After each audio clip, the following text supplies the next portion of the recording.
But perhaps the most common is that we will identify a country that has resources our corporations covet, like oil, and then arrange a huge loan to that country from the World Bank or one of its sister organizations. But the money never actually goes to the country. Instead, it goes to our big corporations to build infrastructure projects in that country, power plants, industrial parks, ports, things that benefit a few rich people in that country, in addition to our corporations, but really don't help the majority of the people at all. However, those people, the whole country is left holding a huge debt. It's such a big debt they can't repay it, and that's part of the plan, that they can't repay it. And so at some point, we economic hitmen go back to them and say, listen, you lost a lot of money, can't pay your debt, so sell your oil real cheap to our oil companies. Allow us to build a military base in your country, or send troops in support of ours to someplace in the world like Iraq, or vote with us on the next UN vote.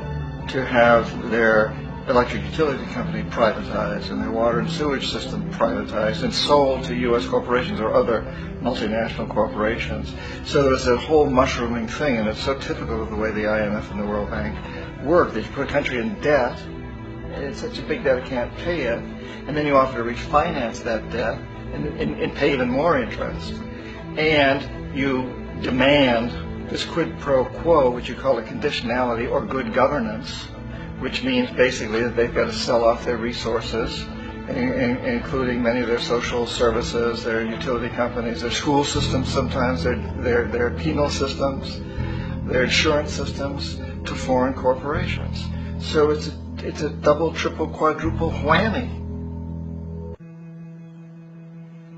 Ecuador for many, many years had been ruled by pro-U.S. dictators, often relatively brutal. Then it was decided that they were going to have a truly democratic election. Jaime Roldos ran for office, and his main goal, he said, as president, would be to make sure that Ecuador's resources were used to help the people. And he won, overwhelming, by more votes than anybody had ever won anything in Ecuador. And he began to implement these policies to make sure that the profits from oil went to help the people. Well, we didn't like that in the United States. I was sent down as one of several economic hitmen to change Roldos, to corrupt him, to bring him around, to let him know, okay, you can get very rich, you and your family, if you play our game, but if you continue to try to keep these policies you've promised, you're going to go. He wouldn't listen. He was assassinated. As soon as the plane crashed, the whole area was cordoned off. The only people that allowed in were U.S. military from a nearby base and some of the Ecuadorian military. When an investigation was launched, two of the key witnesses died in car accidents before they had a chance to testify.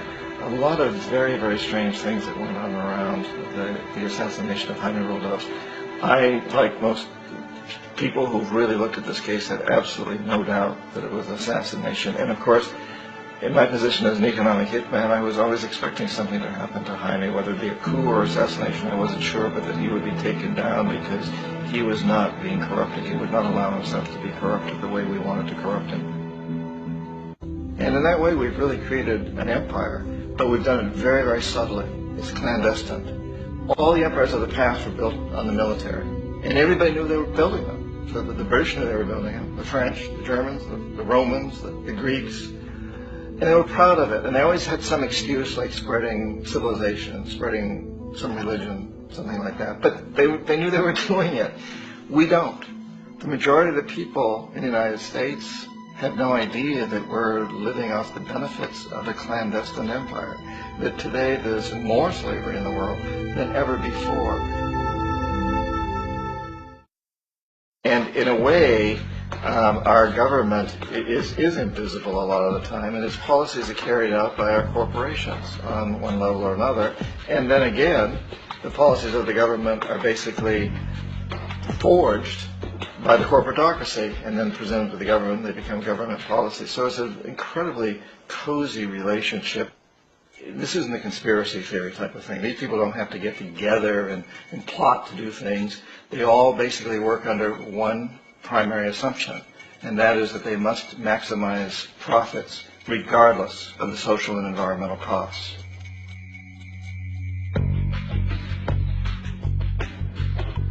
The bank and IMF serve this role on a global scale. The basic scam is simple. Put a country in debt either by its own indiscretion or through corrupting the leader of that country. Then impose conditionalities or structural adjustment policies, often consisting of the following. Currency devaluation. When the value of a currency drops, so does everything valued in it. This makes indigenous resources available to predator countries at a fraction of their worth. Large funding cuts for social programs. These usually include education and healthcare, compromising the well-being and integrity of the society, leaving the public vulnerable to exploitation. Privatization of state-owned enterprises. This means that socially important systems can be purchased and regulated by foreign corporations for profit. In the late 1960s, the World Bank intervened in Ecuador with large loans. During the next 30 years, poverty grew from 50% to 70%. Under or unemployment grew from 15 to 70%. Public debt increased from 240 million to 16 billion, while the share of resources allocated to the poor went from 20% to 6%. In fact, by the year 2000, 50% of Ecuador's national budget had to be allocated for paying its debts.